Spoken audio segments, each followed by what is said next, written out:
Interviews and insights with the biggest names in Canadian baseball. This is the CBN Podcast. Welcome back, everyone, to episode, I think, 26 of the Canadian Baseball Network podcast, Jackson. Yeah, great to be back for another episode, Matt, as the summer rolls on, as the baseball season rolls on. Lots to talk about here. Yeah, we're just, I think, 5 days away from the MLB draft, and I know we'll be doing a draft recap episode. But first, let's talk a little bit about the guys that are currently in the big leagues. That's what today's episode is going to be all about, kind of looking over their seasons at the unofficial halfway point. You know, Matt, this might be a bit of a long episode because there are a lot of guys playing in the bigs now, representing Canada, and that hasn't always been the case. Yeah, and I think, you know what, it's there's a lot of interesting stories. So, a couple of debuts, some guys back in the big leagues that were down, some guys that are down that were up. So, yeah, we're going to dive into all that, and there's a lot to get to. So let's get started.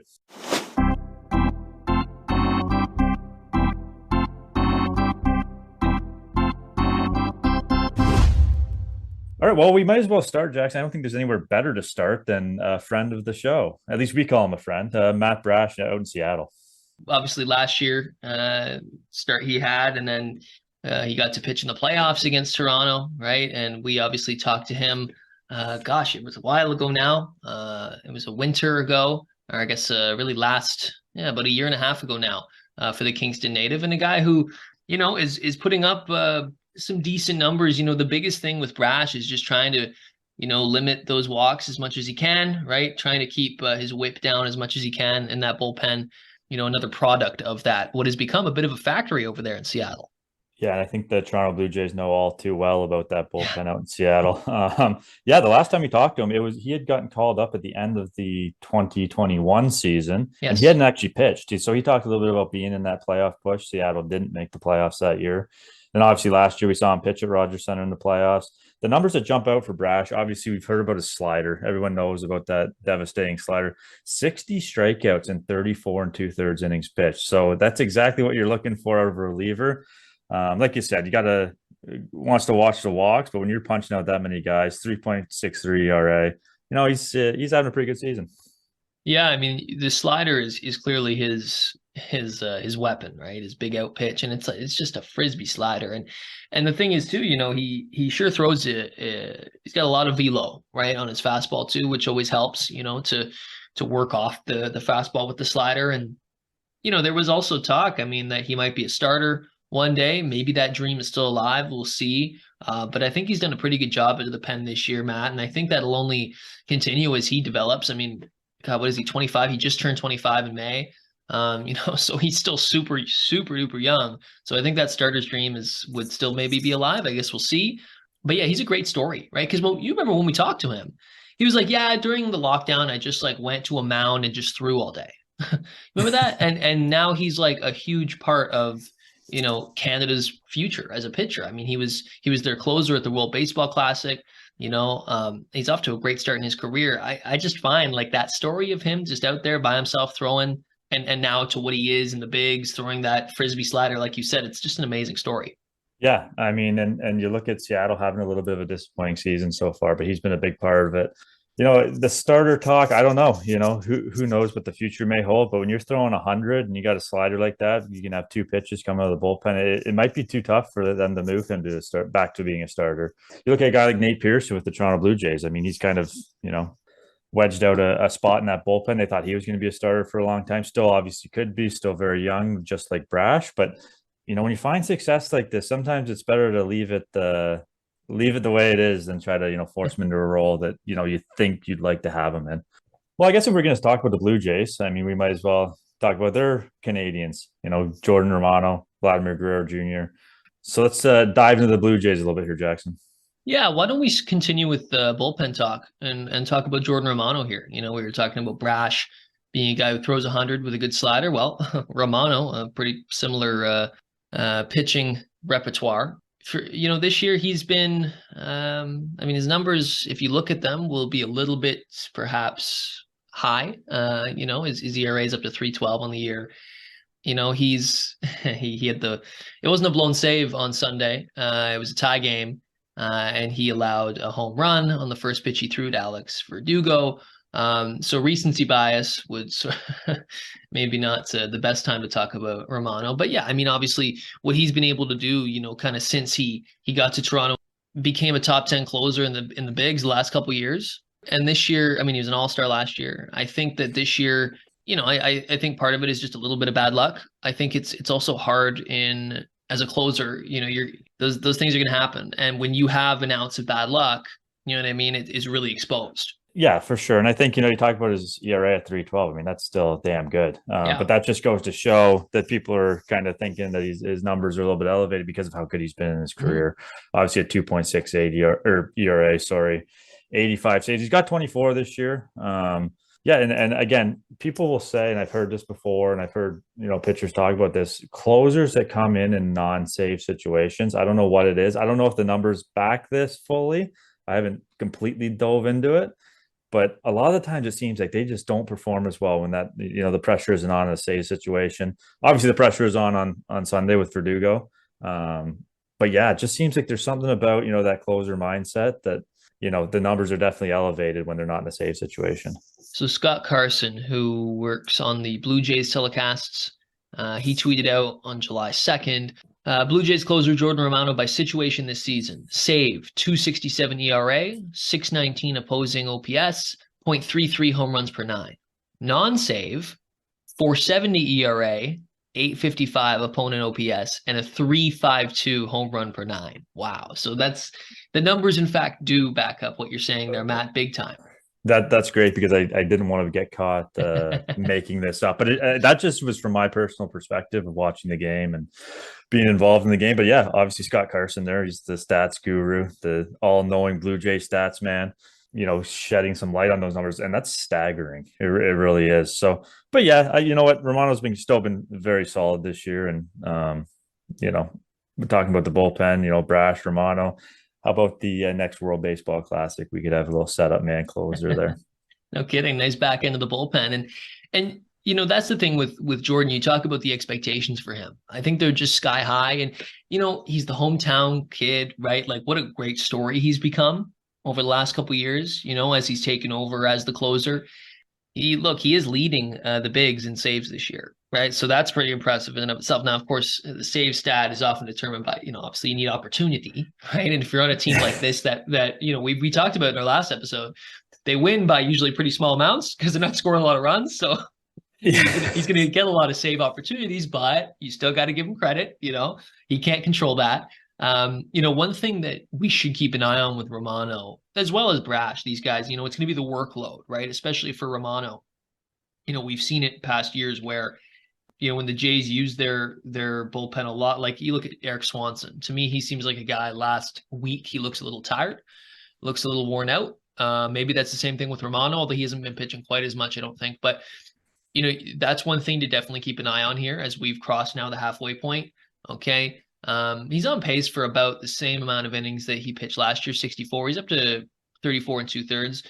Yeah, and I think when you talk about, Swanson maybe looking a little tired or, whatever the case may be as you kind of head into the All-Star break. The other thing is Romano's gotten up a lot in the bullpen, and that's something that maybe the casual fan doesn't fully understand is, you're still getting up, you're still getting your body loose, you're still mentally getting focused into the game, you're getting physically prepared. Just because you don't get in the game doesn't mean that doesn't also take its toll over the course of the season. Your managers typically try to really limit that sort of thing, especially with, guys like closers that they're going to need in certain situations. So that also plays a bit of a factor. And when you're playing so many close games, like we just mentioned, I mean, he's going to be up a lot. Like, I don't know what the exact numbers are. Maybe Carson can get us those numbers. But that definitely takes a toll on the body over the course, especially over the course of 6 months. You're so right. Like, casual fans might not know how much that factors in. You yourself would know. And I think too, like, that's been a problem the last couple of years, right? And so it'll be interesting to see, from a organizational perspective, how they try to battle that. But one thing to know with Romano, just looking here, like in 64 innings last year, he allowed 4 home runs. In 34 2/3 this year, he's allowed 4 home runs. Okay. So, I mean, home runs, like it's, obviously part of it is just maybe bad luck to a degree. Maybe a little bit of positive regression could be coming for Romano, and maybe he'll only end up allowing, 5 or 6, and then it's kind of a moot point. But still, that's been a bit of a concern with him this year, is he has been hit a little harder perhaps than years past, but he's still got that awesome fastball. He's still got that, what is sort of an average slider, but because he works it off the fastball so well, it works for him, and it's not a terrible pitch. Does he get a little slider happy sometimes? Game goes a lot deeper than that, a lot more ins and outs than just sitting there watching it on TV. So, a big part of Canada's pitching future, as you said, although the guy is 30 now, but still for relievers, that's honestly pretty young. Yeah, I think, as we said, let's see, maybe next World Baseball Classic where we're at. Sticking with the bullpen, I know we want to stick specifically with guys that are currently in the big leagues, but I think we need to touch on Zach Pop a little bit. Mm-hmm. I don't believe he's pitched since May 4th, I believe was his last outing. Started off really hot, was one of the most reliable relievers of this Blue Jays bullpen, and then kind of tapered off there before he injured his groin, I believe, and then he's been down since then. But if he could regain any of that form that he had early in the season, he could be useful, down the stretch for the Blue Jays. Like he Pop's a guy who, with the amount of control he has moving forward, he's only got just like under 2 years of service time. And he's a guy who's only 26, right? And he's got a really interesting repertoire, right? The sinker slider combination, sort of like a Clay Holmes kind of thing, where he's got the very hard, like a bowling ball sinker. It's like he can get it up to like 98, 99, and with the slider that he can play off of that, like it's really, that can be really, really effective, right? Like we've seen Clay Holmes do that, whatever role that leads him to, whether that's maybe he's like a middle reliever, right? Maybe he's more of like a 5th, 6th inning kind of guy, right? To bridge you to the back end of the bullpen. Maybe he eventually becomes part of the back end of your bullpen. Last year when he came to Toronto from the trade from Miami, it was him and Bass coming back for Groshans. He pitched a 1.89 ERA in 19 innings, right? To wrap up what was a pretty good year for him last year, 2.77 ERA. So he's a guy with a ton of upside here. I really like his repertoire. I think there's a lot to like here, and I think the future is quite bright here for Pop. Yeah, I really think, and every time I watch him, I think that slider has to play at this level. Or not slider, sorry, the sinker. And his off speed took some steps forward. You saw it early in the year. So obviously not up right now, but I still think he's a piece going forward for this Blue Jays team. Yeah, and like whenever he does return from injury, is he a guy you stash in Buffalo for an injury, right? Or maybe some poor player, what have you? Is he probably going to be a September call-up? Like, again, we'll see. It's far away. You never know what the Jays do with their pitching staff and their bullpen at the deadline and stuff. Like, get a little farther. Pop could be maybe even a guy who's thrown into a trade at some level. Like, you never know. But he is a guy, like, if he sticks around, and he's a local kid, right? Again, like the Romano thing. Now, that doesn't mean that you have to keep him around or anything, but it's just another great story. Could you imagine one day, like, in the postseason, or maybe not, like just an important game, it's Zach Pop, like in the 7th, 8th, and then Romano in the 9th. You know what I mean? Like a hometown back end of the bullpen, like just dreaming of stuff like that is really cool to think about. The fact that it actually could happen is a really, really cool story, and something that, we haven't seen really in a maybe ever with the Jays, where you have these like really like local guys who could not just be like, the first guy sent down to Buffalo, which I guess is kind of what Pop has been, but maybe a guy who can work his way into a prominent role in this bullpen. It would be really interesting to see a couple local guys back there. And again, as we look ahead to the next World Baseball Classic, here's another guy. Yeah, and I mean, as I kind of prepared for this episode, I'm going through these names and I'm thinking, damn, like what could a World Baseball Classic team for Canada really look like? A little bit frustrating, I think, almost, but exciting that these Canadians are in the big leagues representing Canada, but nice to see them all on one team.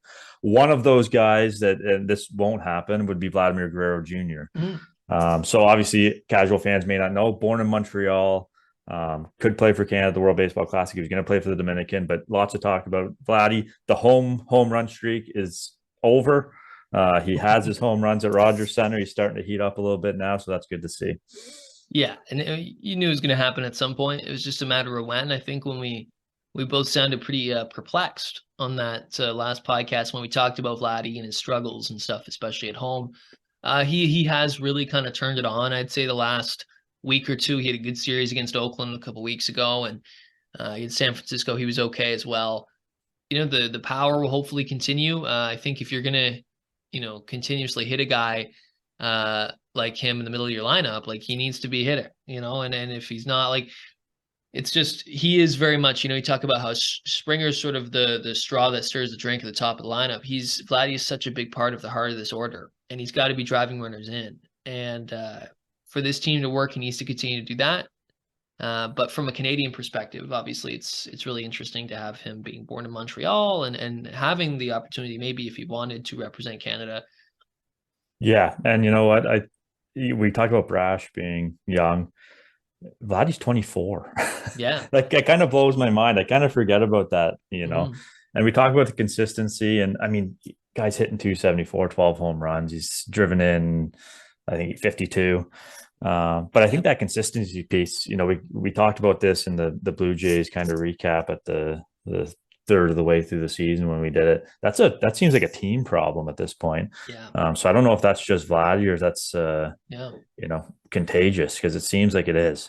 For Vladdy, you're right, and I think that just speaks to the expectations we have for him. He's got his OPS is 792, so it's not brutal. Like, again, a lot of guys having a down year, which like that's a down year. You know what I mean? It's just the expectations for him.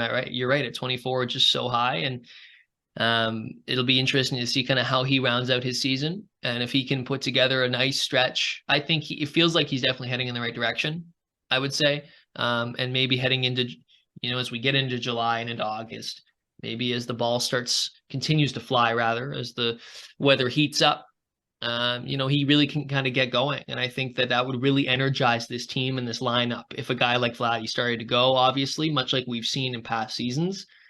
Yeah.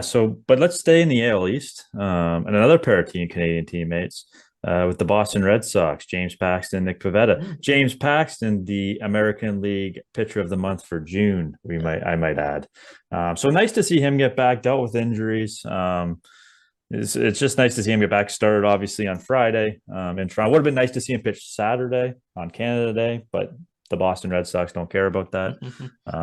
But yeah, real good numbers: 4-1, 2.70 ERA over 9 starts, 50 innings, and 61 strikeouts, and a .96 WHIP. So again, nice to see him back. Would have been nice to see him in the World Baseball Classic. I'm probably going to say that 10 times in this episode. But obviously, he was dealing with some injuries. But at 34 years old, he looks like he's bouncing back. Yeah, that World Baseball Classic note is a very common theme, though, isn't it? We go through these guys, and there's a lot of guys who we just don't see in the tournament.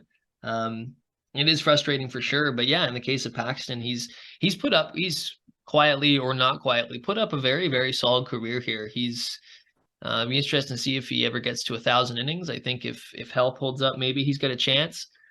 And the guy is he's doing a really good job in Boston this year. Having what it would be if he was able to continue at a real career year at 34. And it'd be interesting to see if Boston stays in the playoff race or kind of what happens with Paxton at the deadline. Is there a team out there who maybe has a need for a starter? Maybe if one of their starters has been struggling, now do you trade a guy in division? I think Boston is contending and stuff. So I'm not saying Paxton the Jays or anything like that. I actually seriously doubt it. But yeah, great for Paxton. Be interesting to see what happens at the deadline here too.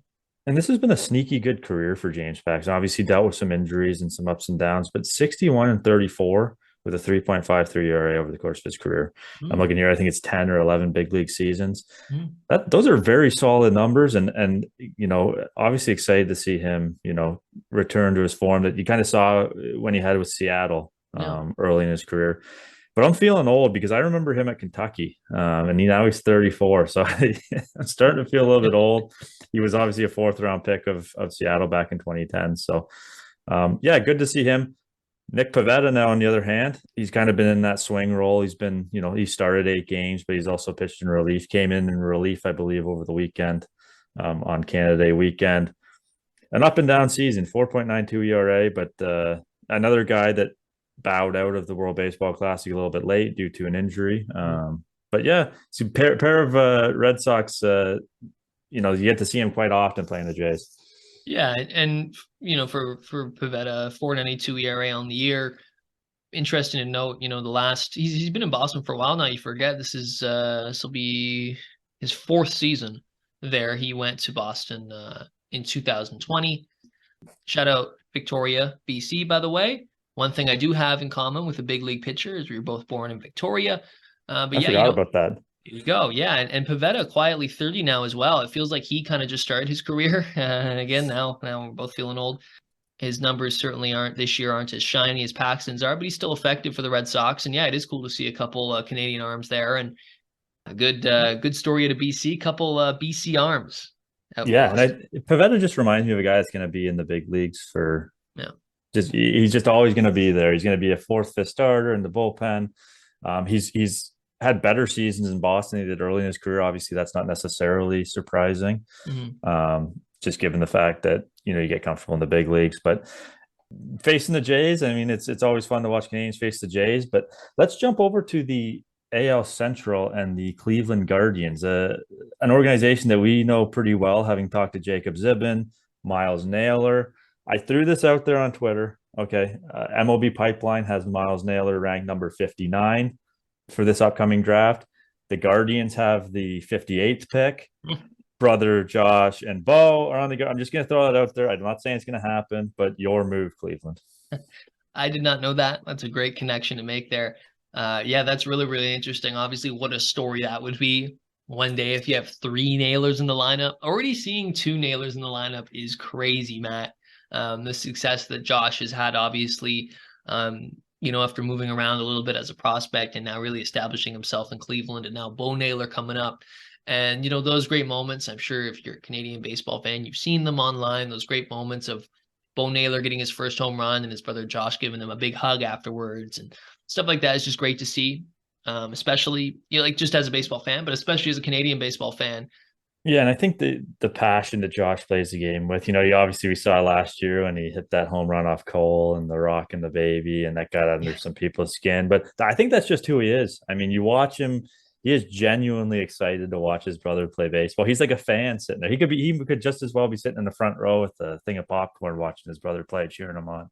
295 average. I think I heard him say the other day that he doesn't think he's played well enough to be an all-star. Well, I'm here to tell you that he definitely has. 10 home runs, 60 RBIs. He's fueled that Guardians offense all season long as they stay in the hunt in a very bad AL Central. Vladdy also being an all-star. We didn't even mention that. We got a couple all-stars we're talking about here in Canada. And yeah, for Josh, obviously, having what is a pretty solid season, actually. His career high is 20 home runs. He hit it last year. Last year was really the first year he kind of was like healthy and was sort of consistent, like staying and getting at bats in the bigs. And so it's good to see him continuing that this year and really building on that, it feels like. And for Josh, I mean, I remember talking to Walt Burrows, and he was talking about how Josh is one of the best hitting prospects he's ever seen, right? One of the best hitting prospects ever to come from Canada. I believe when he was drafted, he was the highest ever drafted Canadian. And so for him, it's been an interesting journey, hasn't it, to the bigs? He starts in San Diego. He was traded, of course, from Miami. He's moved around a bit, and now he's really found some success in Cleveland. It's great to see. For a guy like him, yeah, he's going to be an all-star. That's interesting. But I want to see kind of how his second half goes. Cleveland themselves haven't done the best this year. Can they maybe work their way, have a strong second half, and get into that playoff push the way Cleveland always finds a way into? That's a well-managed team over there, and I'd imagine that Naylor is a guy who really benefits from a good environment. That seems to be the case over there, and I think that adding Bo and maybe adding another brother of the Naylors here in the next week could be a really good way to continue that sort of Canadian push out there in Cleveland that we see. Yeah, and I think all 3 Nailers kind of had obviously a lot of hype. I mean, Josh was a first-round pick. Bo was a first-round pick. Maybe Miles can sneak into the first round on Sunday. Who knows? But Josh was one of those players that, every so often there's the guy you hear about. He's like 14, 15 years old, and he just has the hype of, an all-star. And Josh has really turned into that. It took maybe a little longer than you would have liked, although he's still only 26 years old. But yeah, this was a guy like Walt said when they first took him down to Team Canada, when Walt put that team together with some younger players to play the junior national team. Go back and watch that episode. Walt has some great stories, but yeah, he just burst onto the scene. Everyone knew that this was probably in his future, and now he's finally going out and doing it. It's exciting to see.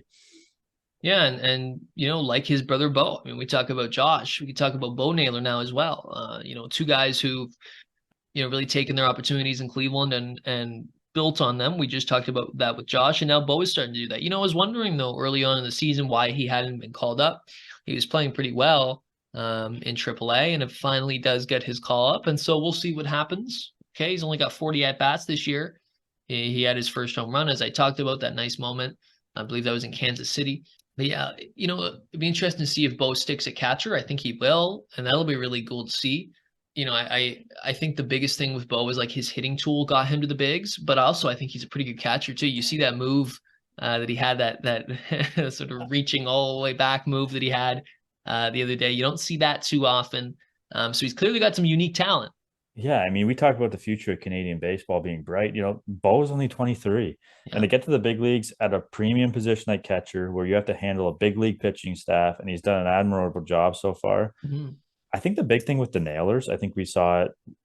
I see it with Bo and Josh doing interviews. We've obviously spoke with Miles, is how mature and ready they are for the bright lights that they're under. I mean, you watch Bo and Josh do interviews on TV, and they just look so comfortable. They sound like big leaguers. They carry themselves like big leaguers. Miles did the same. He's 17 years old when he did the interview with us, and there's just a confidence and a maturity level that these brothers bring that just they're going to be successful.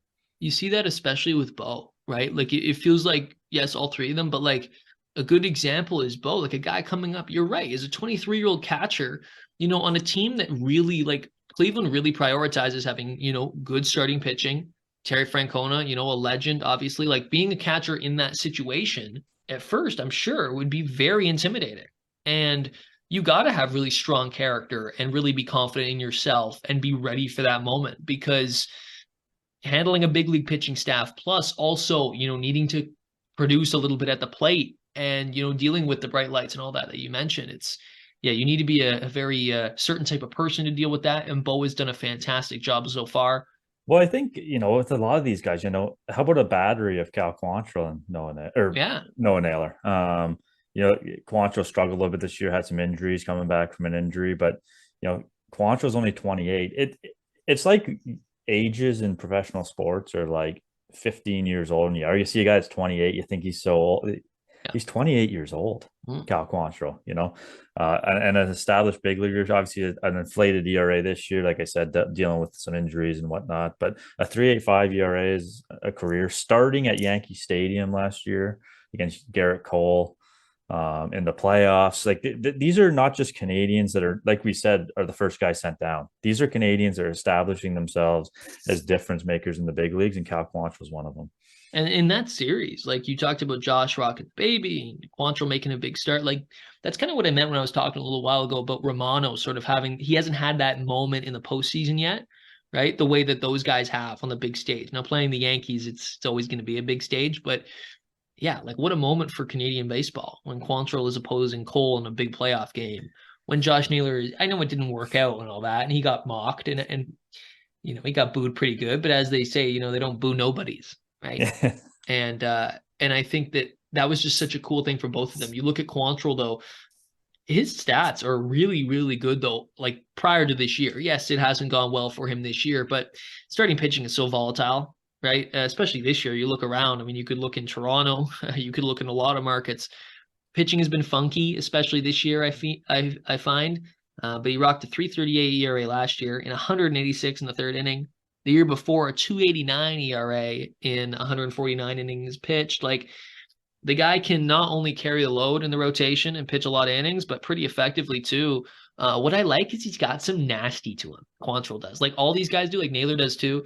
They're feisty, They have high compete levels. That's the word. That's the word. Yeah, is how I would describe. And obviously Cal with the bloodlines as well. Paul pitched many years in the big leagues, so I'm not worried about Quantrill. I mean, that compete level is going to get him back to where he was alone, I think. So obviously not the way it's going he wants it to go, but I'm excited to watch him bounce back in the second half. And I just want to confirm here, I believe it is the case, Quantrill and Naylor were acquired in that same trade. Yes. Yeah, it was the Clevenger trade. God, that was a big deal. So it's Gabriel Arias, Austin Hedges, Owen Miller, Josh Naylor, Cal Quantrill, and Joey Cantillo to Cleveland for Greg Allen and Mike Clevenger. What I a think crazy trade that was. I think Cleveland's very happy with that deal. Absolutely. That seems like a real slam dunk for them. And really interesting to see both Quantrill and Naylor now succeeding from that. You never know kind of how those trades can kind of work out all the time, but it seems to have worked out for the both of them. And now, a word from the Baseball Zone. Are you looking for a fun summer activity to keep your athlete active and hone their baseball skills? Keeping kids engaged all summer long can be a challenge, and it can be hard to find activities that have a lasting impact. With our full summer package of baseball clinics and camps, your child can get fit and have fun at the same time. Our experienced instructors will help them hone their skills and even pick up some new ones. We offer an unbeatable combination of physical training and a social atmosphere. With our one-of-a-kind approach, your child will gain confidence, improve their coordination, and build better throwing and hitting mechanics, all in a safe and fun environment. With our flexible scheduling, you won't have to worry about disruption to your summer plans. Sign up today and let us help your child become the all-star they've always dreamed of. Check out our website for our summer clinic and camp information at thebaseballzone.ca. You know what? Let's jump around in the AL Central. Let's go to the Minnesota Twins and another set of teammates. Going through this list of Canadian big leaguers, there's a lot of teammates on this. Yeah. So if the Jays get eliminated from the playoffs, or you're looking for somebody else to root for, there's plenty of options as a Canadian baseball fan. The reason the Twins kind of, piqued my interest, obviously Jordan Balazovic made his big league debut this year. Edward Julian also made his big league debut this year. I thought Balazovic had a chance last year, and I actually thought Julian was going to be the first Canadian to make his big league debut this year. So two very young guys. We talk all the time about the future of Canadian baseball. These are two guys who are going to have a big impact on it. Yeah, Balazovic from Mississauga, okay, and a guy who was drafted right out of high school has now finally made it to the big league level, and a guy who's a pretty highly touted prospect as well. A guy who you think can stick in the rotation. Maybe not. We'll see. We'll see how things go. I know he's primarily been kind of more of a bullpen piece thus far, but I think at one point he could possibly move to the rotation. I think that's likely the goal for him. But again, with a lot of these guys, we just talked about it with Rash, other guys too. When's the right time to do that? Things like that. I think at some point he will get his opportunity. But I think for a guy like him, it's about being in the AL Central, as a pitcher can be very beneficial. Obviously, the scheduling is a little different this year and stuff, but some big ballparks out there. And, a chance in Minnesota to really, I think, grab a role on a team that, is likely going to contend for a playoff spot, right? Is likely going to, they probably will win the division. And, a team that has a bright future, I think. You just talked about it, not just like Canadians as a future, but like you look around the Minnesota roster. Yes, Edward Julian's a big part of that, but other guys in other positions too. Like they're a team that if they continue to spend money, Balazovic is going to be in a good spot to really succeed. And I think that's something that's important, especially for a guy who is trying to establish himself a little bit. And we were talking before we had jumped on air here, he was challenged a little bit before the season. He had that injury, had a broken jaw, I believe. His mouth was wired shut. Rocco Baldelli, the Twins organization, did not seem happy about that. He was a once very highly touted prospect. Mm-hmm. And he's answered the bell. He got challenged a little bit before the season started, and it seems like he's up to the challenge. So good to see. Another young Canadian arm that could fill out another potential World Baseball Classic rotation. Yeah, and again, all these, not all these guys will work out, right? Like maybe he'll flop, maybe he won't. But you're so right. Like you start to see just more depth. Like even if you're right, like all these guys, not all of them will go to the World Baseball Classic, but just like you can tell now that the floor has been raised a lot. Let's say in the last 5 years, maybe I could even say 10 years, but I'd say especially the last 5 years in terms of like Canadian baseball talent in the bigs. You're seeing it. I think this guy's a good example of it, right? A guy who, is a 5th round pick out of high school. He's making it on a team that could very well go to the postseason.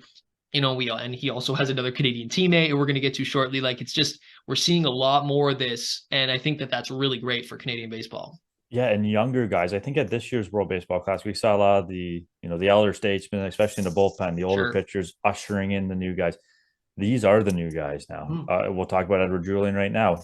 he kind of broke out and put his name on the map for a lot of baseball fans that aren't Canadian baseball fans at that World Baseball Classic, gets called up, and he's fitting in just fine for the Minnesota Twins. Yeah, he's been awesome. Leading off for them too against righties, shown a good amount of pop, 5 home runs and 122 at bats. He kicked off his, like, when he debuted in the bigs earlier this season, he kicked it off in spectacular fashion. Like, he hit the ground running. I think you're right. Like, the World Baseball Classic, I think for a guy like him was super beneficial because he just was really hot and he just kind of kept it going. And he is just turned 24. Okay. Here's a guy who, can really find a way. I think he'll find a way to stick in the bigs for a long time. We talk about some of these guys not working out. This guy, he has so many tools. Right? He's fast, really decent defensively. Now, he doesn't play a premium position, but regardless, left-handed hitter who can fly, like I said, and he's got a little bit of pop in that bat, right? He'll get on base a good amount. Like, here's a guy who can do a lot of different things. Okay. Seems like a pretty mature guy too. And it seems that Minnesota really is going to create some room for him here. Yeah, I think if he's a guy that can hit 20, 25 home runs and play a solid second base, he's gonna have a very nice career.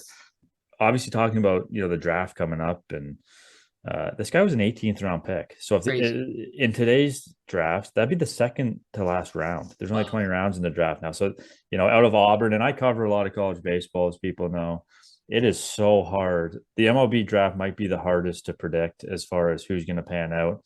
I always, he had a lot of pop when he was at Auburn. Good player. Did I expect him to turn into this? Probably not. It's so hard to predict, but he's definitely, shown that, he can put it up with consistency. He can put up numbers with consistency. And like you said, I think this is going to be a guy that hangs around for a while. And a guy who was taken out of college back in, you're right, like taken out of college in the 18th round in 2019. And I think one thing I want to note quickly about Minnesota, it seems that both of these guys, they've really kind of taken their time to develop. They're not going to rush them to the bigs.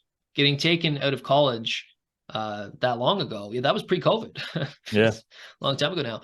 Like, we see them really kind of taking their time developing these guys, not rushing them to the bigs in Minnesota, which, unlike some other organizations that that could actually harm a player, I think they've done a really good job with both of these guys developing, especially Julien. You talked about how you didn't think he was going to turn to this. I'm sure a lot of people felt the same way as you, right?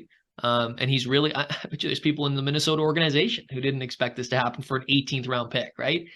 Yeah, I mean, don't get me wrong. He was a very, very, very good college player, but it's just so hard to predict in baseball with, back when there used to be 50 rounds, it's, if you're not a top prospect, it's really hard to know how that's going to translate into professional baseball. And obviously he's just carried what he did at Auburn, and he's carried it right through to his big league career. And, it's going to be exciting to watch him go forward. And again, 24 years old, another young piece of the Canadian baseball picture. Yeah, like I said, a guy who I think will stick around for a long time. So get used to that name.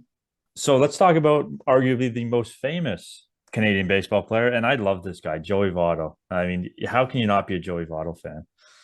Yeah, he's just such a character now. I feel like his personality has really emerged the last few years, maybe longer than that. But I think early on in his career, he was a quiet, sort of serious. Now we see a little more kind of personality from him as he's gotten older and a little more laid back.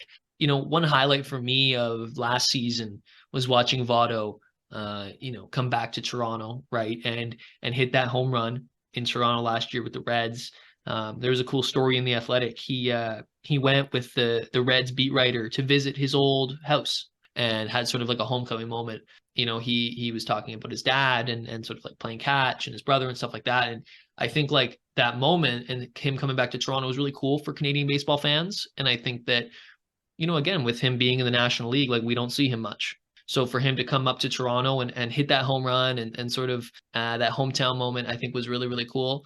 Here's a guy who's been around for a long time and put up such a good career. And we've already gone pretty long on this podcast. I don't know if you want to have the Hall of Fame debate. Like, is he a Hall of Famer? Is he not? That's a great debate to have. He might be one of the best examples of a guy right on the cusp right now. Right now, a lot of people would say, no, he'll get in. A lot of people would say, well, he needs to get more counting stats. Yes, he's got the MVP, but does he have this? Does he have that? Personally, I'm not sure. I'm not sure how I feel about it yet. Yeah, I think it's an interesting question. What you see a guy like Larry Walker take so long to get in. Yeah. I want to see him in. I think he is. Obviously, I probably have a little bit of bias in that. Just the length of the career. You look at the overall stats. I won't read them all out, but I think it's good enough. Good enough to get in the Hall of Fame. Good enough. That's probably not the right way to put it.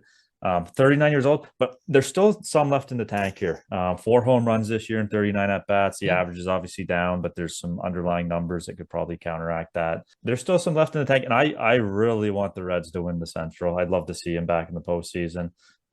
Not to be too much of a fan, but I think that would be really cool to see a guy like Ellie De La Cruz in the postseason and Votto, kind of two ends of the spectrum. So I think that would be really cool. They're a fun team right now, the Reds. They're like that fun story, right? There's always that team that kind of comes out of nowhere in any sport, but and if we look at baseball, and the Reds are just that team. They're young, they're fun, but they do have some guys like Votto who've been around for a long, long time, and just an on-base machine. And that NL Central is up for grabs, so that's definitely within. It's gonna be interesting to see what some of those teams do at the deadline. I hope the Reds are buyers, which I think they will be. Especially the Reds, like you said, like with ownership that probably wasn't expecting to spend as much as maybe they might need to, or maybe make those moves. But yeah, for a guy like Votto, I think coming off injury as well, right? Will be interesting to see kind of as he can kind of hit his stride over the course of the summer and really help that team potentially continue to push their way towards a playoff spot. Votto has, you do look at some of the counting stats, like he's 346 home runs, right? A guy who's over 2,000 hits, okay? A career 296 average in 17 years. But here's the thing that gets me. His on-base percentage, career on-base percentage, 412. That is insane for a guy who's played that long. It speaks to, I think, why he's been able to play for so long, because he's a great eye at the plate, but he just gets on base. And of course, in the prime of his career, he was hitting a lot too. He was doing everything. But I think that's a reason that he's been able to stay around for so long, is he continues to get on base, in addition to the kind of person he is and the kind of vet he is in the room. Well, I think the amazing part of it, and this doesn't go anywhere towards Hall of Fame status, but he's done it all with the Reds. There's something to be said about that. There is. A guy sticking, that just doesn't happen very often anymore in professional sports in general, with money and different inner dynamics of teams and how they handle their players nowadays. Yeah. You don't see that very often anymore. A guy sticking around one city for that long. Kudos for that as well. Well, especially for a guy who, it's not like he's from there, right? He's from Toronto. Like he doesn't have some sort of deep connection.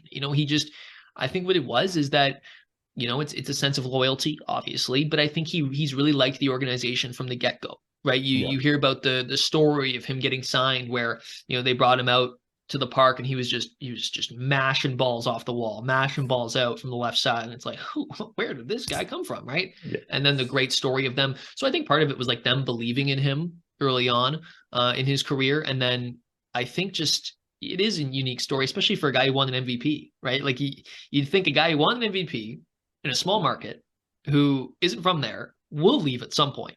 And he didn't. And I think you're right. That speaks to his legacy. And maybe it's not a Hall of Fame thing, but I think it just speaks to the sort of the name of Joey Votto and how you think of him. Yeah, and I mean they've been in the playoffs. They've made the playoffs in his career, but they've also been very bad in his career. Yeah. So a guy with that much value not to be dealt or want out even behind the scenes to say like, hey, like I'd like to play for a contender. So obviously never won a World Series, but yeah, again, I just think that kind of plays into his legacy as a player. So now let's jump to another Central team, the Chicago Cubs, and Jared Young with his first big league home run a few days ago against the Philadelphia Phillies. And, making your debut at Wrigley Field, hey, like how special must that be? And for a guy in Jared Young, who we talked about, in our World Baseball Classic preview show, we're like, yeah, this Cubs prospect, 27, seemed kind of like an afterthought to be honest with you. And he's found his way back to the bigs after a cup of coffee last year. And whether or not he sticks, I mean, he's not in a very short sample size. He's got some pretty sweet numbers. He's rocking a 647 slug right now. I don't think that that's necessarily sustainable, but it's pretty cool. Again, a good story. He's from Prince George, so another BC success story. And a guy who can hit for some power, a guy who can play a couple different positions.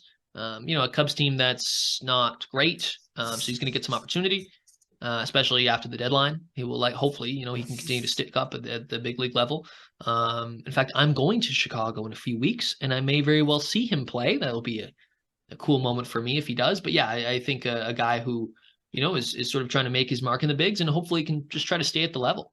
Yeah, I mean, you say a guy that kind of popped onto the scene. So obviously, I covered him in college, went to Yeah. Old Dominion, but Oh, when he got called up, it was like I completely forgot about Jared Young, and I feel like I follow Canadian baseball just about as closely as anyone. And I was like, oh yeah, I kind of forgot about him, and then he kind of comes on the scene. Obviously, only 36 career games, but nice to see him have some success. And again, another guy that represented Canada.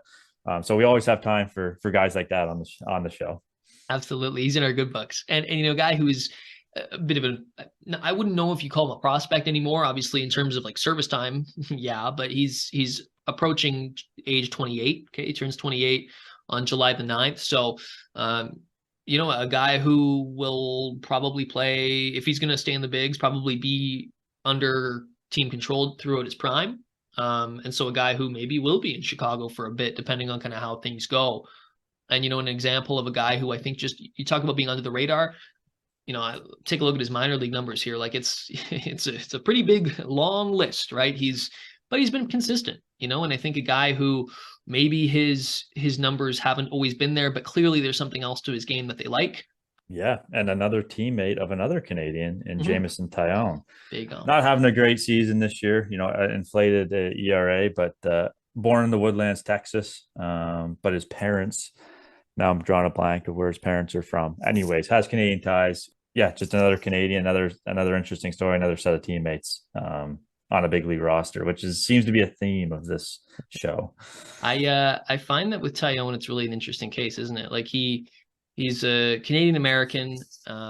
If you recall his draft, he was the second overall pick in that draft with, I think Harper went first and I think Machado went third. I'm just going to confirm that. 2010 MLB draft. I got it here. So Harper goes 1, Tyone 2, Machado 3, Christian Colon goes 4th, and Drew Pomeranz goes 5th. One other guy to note, Chris Sale goes 13th to the White Sox. A couple other guys in there too, Matt Harvey, Grandal. But a guy who was a high pick and struggled with injuries, right, through the good chunk of his early career. Well, not only an injury, but he had a cancer scare. Exactly. Testicular cancer it was, and so always nice to see guys bounce back like that. Very good career though, 53 and 41, 4.07 ERA, 1.24 WHIP. He's thrown 851 in the third inning. So a guy that's stuck around, an established guy. Again, 31 seems old sometimes. Not old at all. I mean, I'm 31. I don't feel old. There you go. And a guy who, like you said, has been through a lot and has found a way to still get to the bigs and put up a pretty respectable career, right? And he's been around a little bit, right? In Pittsburgh, he was solid, but then when he goes to the Yankees, he had some success and enough where he could warrant getting a pretty sweet deal from the Cubs. Hasn't gone well for him this year. But again, starting pitching has been very volatile this year, as in many other years. And he's locked in for a few years here. So on a pretty sweet deal, 4 years, $68 million that he got last offseason. And a guy who, great story. Really got to like this story of a guy who was a second overall pick, struggles, has his injuries, has the cancer scare, as you mentioned, turns it around and puts up a pretty solid career, gets a big contract with the Cubs. It's a really good story, isn't it? The NL Central is very Canadian heavy. I don't want to talk too much about Abraham Toro, only 8 at bats this year, but another guy that represented Canada at the World Baseball Classic. So yeah, again, the NL Central is very Canadian. Yeah, Toro, a guy who has been around for a minute now, right? Playing in a couple different markets, Houston, Seattle, now Milwaukee, getting to be a bit of a journeyman. He doesn't hit a ton, all right? And that's, his bat has kind of sort of prevented him from staying at the big league level, right? But his defense is really good. He can play at second, he can play at third. He's only 26, so he's still got hopefully a big career ahead of him. Again, a guy who already has 2 years of service time, but will likely continue to get opportunities because of the defense and because he's a switch hitter and he has some versatility there. Only 26. Some of these ages are just like mind-boggling. And I remember covering him in college too. Went to Seminole State Junior College, and he hit there. And there's a few Canadians on that team, and he's been one of the ones to make it to the big leagues. So always fun to see Abraham Toro. We saw him, when he was with the Tigers, and Verlander's no hitter in Toronto coming up big. Sorry, Houston. Right. Houston. Sorry, Verlander's thrown a couple in Toronto, so get them confused. Yeah, when he was in Houston, big part of that. And you saw Verlander give him a shout out for that as well. But sticking in the Central, Tyler O'Neill, and it has just been a disaster in St. Louis this season. Well, and if you recall the start of the year, Matt, like we haven't talked about it on or off the air. Him getting called out by his manager early on in the season, it's really just felt like in St. Louis from the get-go. It's just been a total pile of you know what from the get-go. Contreras, the way he's been treated there. O'Neill. Now, who knows what the hell's going on behind the scenes there? It feels like in St. Louis, it's a good example of a lot more under the hood, maybe. But Jordan Walker getting sent down. right, like it just They want him to put the ball in the air. It's just been just a nonstop. There's stories out of St. Louis that are not favorable to the organization. it's been really tough, and there are a couple Canadian connections there. Of course, Stubby Clapp as well is there, and yeah, and tough for an organization that has been so good. Like one of the flagship organizations in Major League Baseball over the last however many years, a long, long, long, long time.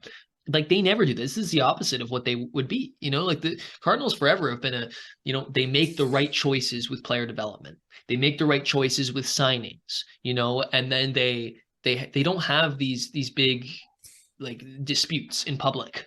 They would keep all that stuff behind the scenes. It just feels very messy this year. And I think O'Neill has sort of been a victim of that.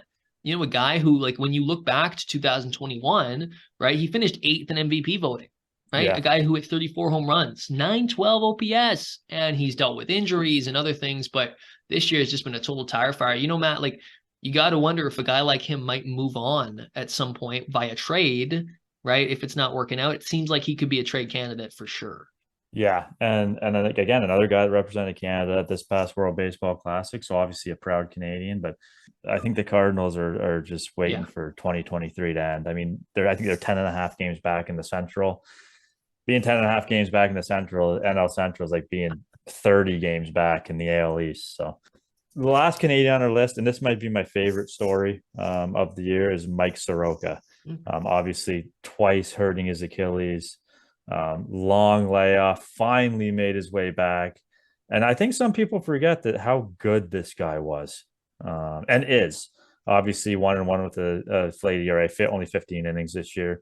But this guy was top of the rotation for a very good Braves team, prior to the injury. Yeah, in 2019, at the age of 21, he put up a 268 ERA and 174 and 2/3. Like, yeah, he was a monster that season. And you don't realize he was 21 when he put up that season. And you just hope that he can find, I mean, you're right, it's such a great story. You hope that he can find a way maybe back to close to that level, regardless if he ever gets to there again. Just the story of him coming back from what has been, let's be honest, Matt, a brutal injury. One that, like no athlete ever wants to get that kind of injury, right? And hopefully it doesn't derail his career. Was always a highly touted prospect, right? First round pick and all that at a high school, but like he comes on the scene in Atlanta and he's again a good example of this, a good program with strong development, sort of like I would say St. Louis has been for a long time. Like I was just talking about, Atlanta is now that organization where they're just churning out a lot of great talent, and Soroka, a great example of that. Yeah, and I think, like we said, another young guy, 25 years old, so he's still got obviously still a long road back coming back from injury like that. But I ask fans not to be too hard on him, because it is it takes time to come back from these things. You see some guys come back from shoulder injuries, elbow injuries, and that takes some time. This was a major injury that he happened twice. I think he gets back to form, and if they do, the Braves that's a scary looking team if they can add him into the mix as well. A guy who one day you could see genuinely as like an ace of a staff, but more than that, like a guy who could be Canada's #1 starter potentially in a World Baseball Classic, given his age and just given everything. It feels like if he can stay healthy, and hopefully this injury, I just hope he doesn't re-injure anything. I hope that he can really move forward now. And you do cheer for a guy like this who's been through that much. Yeah, of course. And we talk about a future ace, and we've talked about the World Baseball Classic many a time. So let's just recap to finish off here. What could be at the next World Baseball Classic? You have a rotation of Quantrill.